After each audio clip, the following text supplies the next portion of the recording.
Hey YouTube, so I'm finally back to do that follow-up video that I said I would do in my last update video regarding my surgery and the complications that went along with it. I will be talking about my hysterectomy and oophorectomy that I had last September. I'm going to try and keep it somewhat short because there is a lot of information, but I don't want to bore you either. So, first off, I want to start out with generally hysterectomies and oophorectomies are a relatively standard procedure. They're an outpatient procedure where you go in, you get the surgery done, you stay overnight, and then you leave the next day, and it takes about a month or so to heal.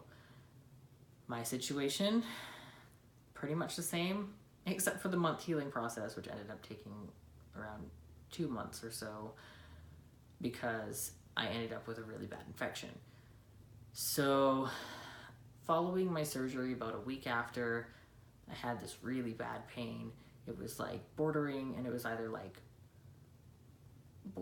on really bad cramps to kidney stones type pain. And it was just all day, every day. And I would just occasionally get like a little bit of relief if I took my pain meds, but the pain meds weren't even doing anything. So my girlfriend at the time, who I had just met, well, not really just met, but like we hadn't actually met in person. It was a long distance thing, but we had just started talking not too long before. She was like, if you do not go to the hospital, I am going to stop talking to you. And I'm like, well, shit, I gotta go. So I went down to my parents and was like, you need to take me to the hospital. So I went in and they were like, okay, you probably have an infection, did all these tests to make sure it wasn't in my blood. Like they took huge bottles. Luckily it wasn't.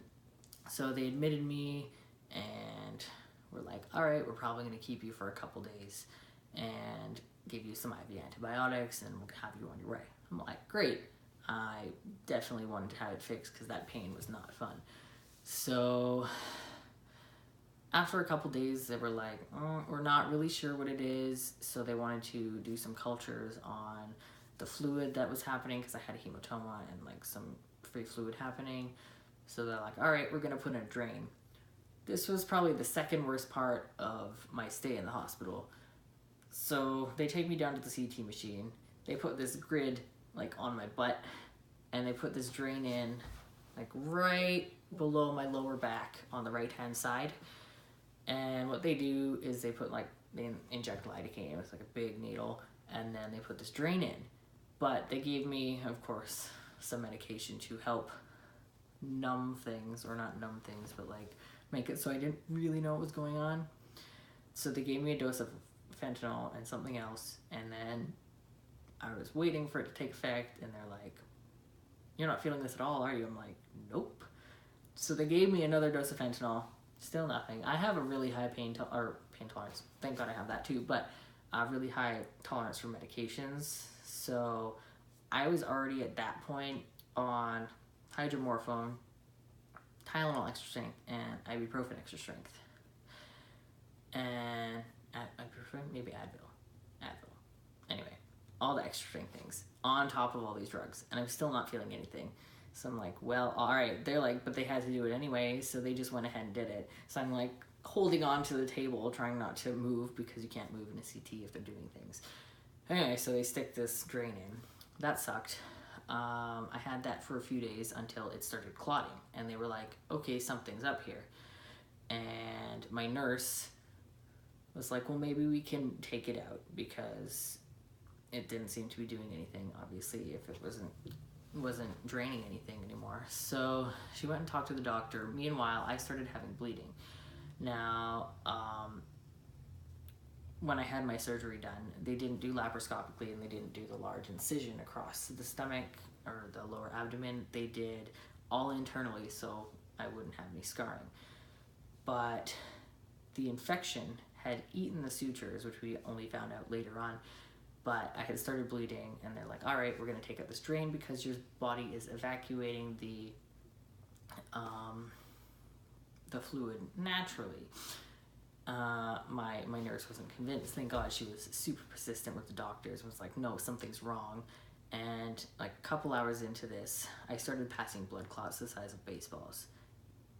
it was like giving birth to jellyfish, and it was the most disgusting thing I have ever experienced in my life. And I just wanted to be over and figure out what the heck was going on, and the doctors kept coming back, and they're like, well, and my nurse is like, no, there's something wrong, and meanwhile I'm just getting paler and more pale, and then it got to the point where I couldn't even walk more than a few feet without passing out.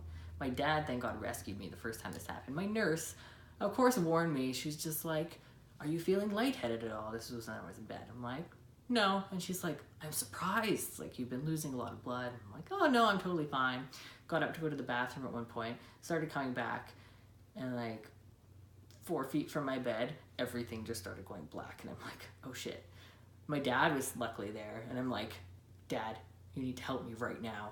And he kind of had this look for a second, was like, oh, and just grabbed me and like put me in the chair till I was able to kind of get my wits about me again. And then they helped me walk over to the bed, and I got in bed, and then I couldn't walk more than a couple feet at any given time without passing out. So my nurse was like, all right, I'm gonna talk to the doctors again and see if we can get paper signed to get you in for another surgery.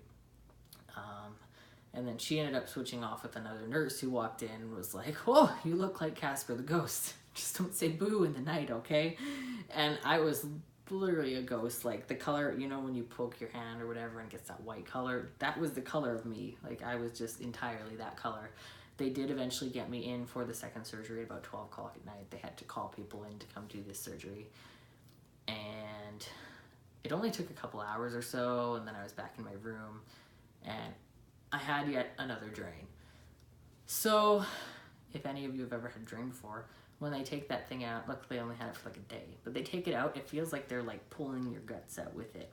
Also, another thing that happened was when they were bringing me back from my surgery to my room, I had a catheter at the time, and it got stuck on the door, going through like the doors that open like this way in a hospital, got stuck on one of the doors because the door was only like half open.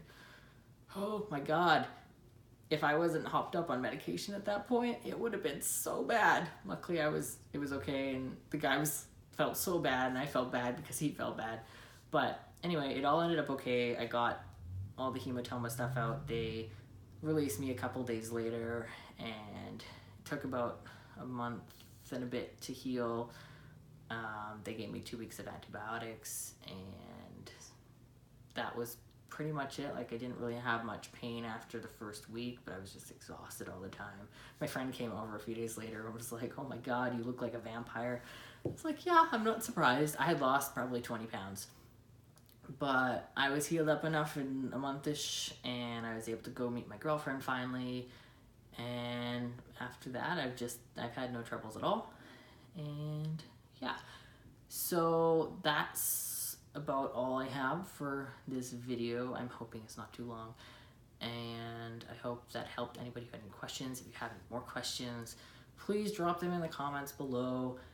I forget what I was gonna say now. Oh yeah, also, if you have any concerns, if you're planning to get the surgery on your own, this is like a super uncommon occurrence. My doctor told me in his like 30 years of practicing doing this medicine and doing this surgery hundreds of times, he has never once had this happen. So don't be freaked out by this, and just know, like, sometimes things do happen, but I lived, and it's not the end of the world. Super unlikely, and just stick to your guns, and you will probably 99% likely will be okay. So yeah, I hope this video kind of satisfied all your questions, and I will try and make a video sooner than I did last time, even though I said I was going to do one sooner, but I will try and make a new one soon. And if you have any specific things you want me to make videos on, let me know. This is Charlie, my new dog. We rescued him about 2 months ago-ish. Hi, thank you. And yeah, he's just a little sweetie. I'll do a video about his rescue and stuff too. his sister probably wouldn't want me to pick her up. But anyway, yeah, I hope you all have a great week, and thank you for watching my video.